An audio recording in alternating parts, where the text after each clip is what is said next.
Hello, welcome to the fifth quarter. We're here today to talk about the Steelers' disheartening, disappointing 27-24 loss to the Dallas Cowboys last Sunday.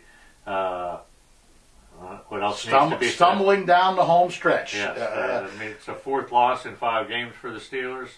And a game that they let get away again. Yeah, ironically, the only win in that group of the last 5 games was winning at Baltimore. Mm-hmm. Which is, but there's a disturbing trend with some of these games. This is, I believe, the 4th time this year, maybe the 5th, that they've blown a fourth quarter lead, weren't able to hold on.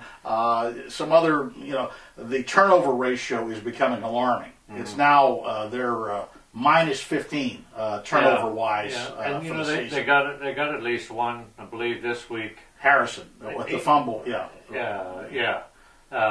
And they had a stop on Harrison had another big play, a key stop, 3rd and 1. They tried the Romo trickery play, and he stopped that for a 5-yard loss. But it didn't matter. Neither one of them made a difference. They still need more of them. Well, the first one with Murray, it did make a difference because they would have at least gotten a field goal, probably. Yeah, more than likely, they would have scored a touchdown. So it did make it.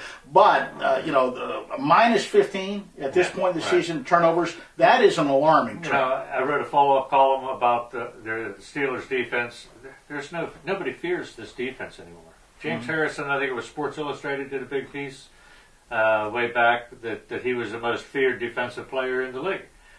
There is no fear. Nobody fears Polamalu. They have to account for all these guys. Well, but there's no. Oh wow, this is life or death. We really got to take care of this guy. There's nothing there. There have been some alarming trends there. Injuries are a big. Injuries are a big part of it. Harrison has shown flashes. Yeah. I think we've seen Troy age right before our very eyes because he's not a factor at all.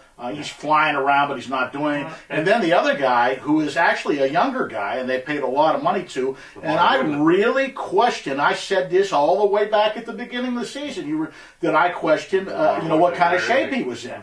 Because I really think all these injuries are tied to his conditioning. Yeah, could be.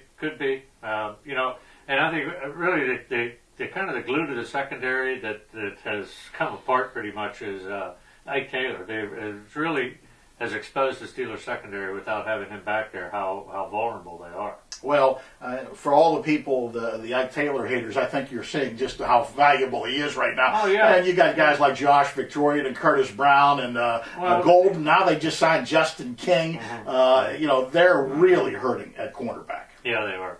And, the Bengals and A.J. Green got to be licking their chops, but that's another story for another day. That is another story. But, the thing about it is, as bad as things have gone 4 out of their last 5, they still control their own destiny. Yeah, the question is, can you win 2 in a row? And I'm not sure whether they can do that. I don't believe they can.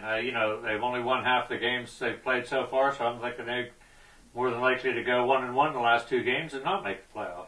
Well, it boils down to the game we're going to talk about in our next segment, and that's for all the marbles and chalk, I think, right now. The Cincinnati Bengals game They must win that, and they must win the last game, but if they lose this one, it's obviously over. It's over. It's over, yes. Yeah. And so, speaking of over, so it's this edition of the fifth quarter. Thanks for tuning in. We'll see you next time.